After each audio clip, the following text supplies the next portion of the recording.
C'est quoi la PCR?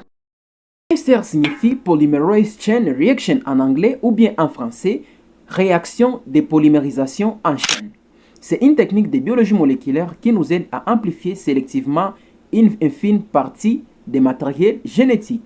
En fait, pour que ça puisse se réaliser, nous avons besoin de plusieurs éléments, dont l'ADN à amplifier, mais à savoir, normalement, en technique, on ne peut pas amplifier tous les génomes. Plutôt, on amplifie des séquences qui sont bien spécifiques et principalement des séquences qui ne varient jamais. Par exemple, pour les virus, on ne peut pas choisir d'amplifier une séquence qui peut varier de temps à autre parce que les virus mutent et changent d'informations à chaque fois qu'ils se multiplient. Si vous ne choisissez pas une séquence qui est spécifique, eh bien, votre PCR risque de ne pas marcher. Voyez-vous, c'est très important. Nous avons les nucléotides, nous avons l'enzyme appelée Taq polymérase et nous avons des nucléotides triphosphates. Sans oublier les tampons. En fait, les tampons vont nous aider à équilibrer les milieux réactionnels. Comment ça va se passer?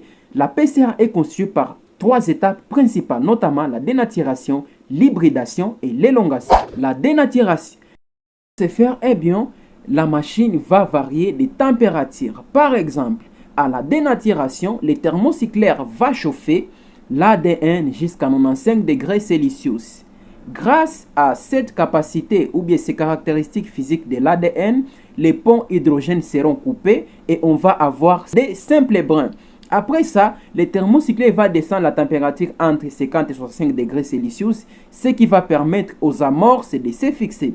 En fait, les amorces sont des courtes séquences d'ADN qui ont comme rôle de démarrer ou bien de déclencher la réplication. Dans les milieux réactionnels, nous en avons deux types. Nous avons celles-là qui sont forward ou bien qui sont dans le sens et les autres qui sont reverse ou bien qui sont dans l'antisens. Après ça, la machine va chauffer la température aux alentours de 70 degrés, ce qui va permettre à ce que la Taq polymérase puisse jouer son rôle.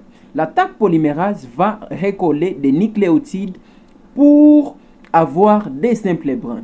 Après cette étape ici d'élongation, nous aurons des doubles brins. Ces deux doubles brins vont subir la même opération qui est la dénaturation, l'hybridation, élongation. Avec ça, nous pouvons comprendre que après les différents cycles qui vont se passer, on aura des milliers et des milliers de copies. En pratique, ça veut dire quoi? Au début, vous avez une seule chaîne. Après un cycle, vous en aurez 2. Après un autre, vous en aurez 4. Ainsi de suite. Quand vous faites au moins 40 cycles, vous aurez des milliers et des milliers de copies. À cette technique de PCR, on peut faire beaucoup de choses. Grâce à ça, on peut faire les diagnostics des maladies.